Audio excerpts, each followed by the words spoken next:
When you step off the elevator on the third floor of the City Hall and Courthouse, you'll find an artifact unique to our capital city. Here, a 1,000-pound brass bell rests. This bell, forever silent now, is a remnant from the USS St. Paul, a Navy battle cruiser that served our country for a continuous 26 years and in 3 different wars. Construction of the ship began in Quincy, Massachusetts in 1943 at the height of World War II. Commissioned for military service in 1945, she then steamed through the Panama Canal to the Pacific Ocean, where she would serve for the rest of her lifetime. At 674 feet long and 13,600 tons, she was in the class of U.S. warships called heavy cruisers. Not as protected by armor as a battleship, but with many big guns, she could fire 260-pound shells at targets 15 miles away. The USS St. Paul was in Tokyo Bay as the Japanese surrendered on September 2, 1945. She also had the distinction of firing the last shots on Japan in the Second World War and the last shots in the Korean War.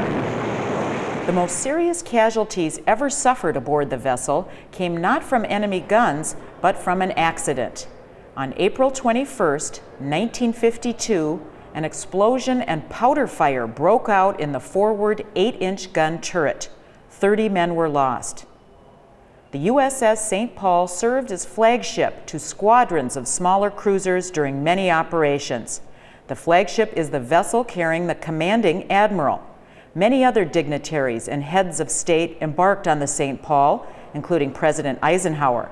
In 1964, John Wayne, Kirk Douglas, and others filmed scenes for the World War II epic In Harm's Way aboard the ship.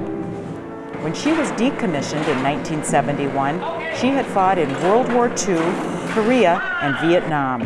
She had fired more rounds of ammunition than any other U.S. cruiser in history and earned 18 battle stars.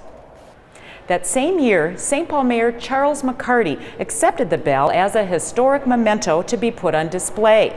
The bell was given by the Navy with the understanding that should the ship be recommissioned, the bell would be returned to her.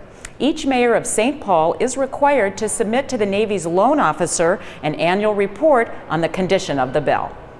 Finally, in 1980, 9 years after she docked for the last time, the USS St. Paul was sold for scrap.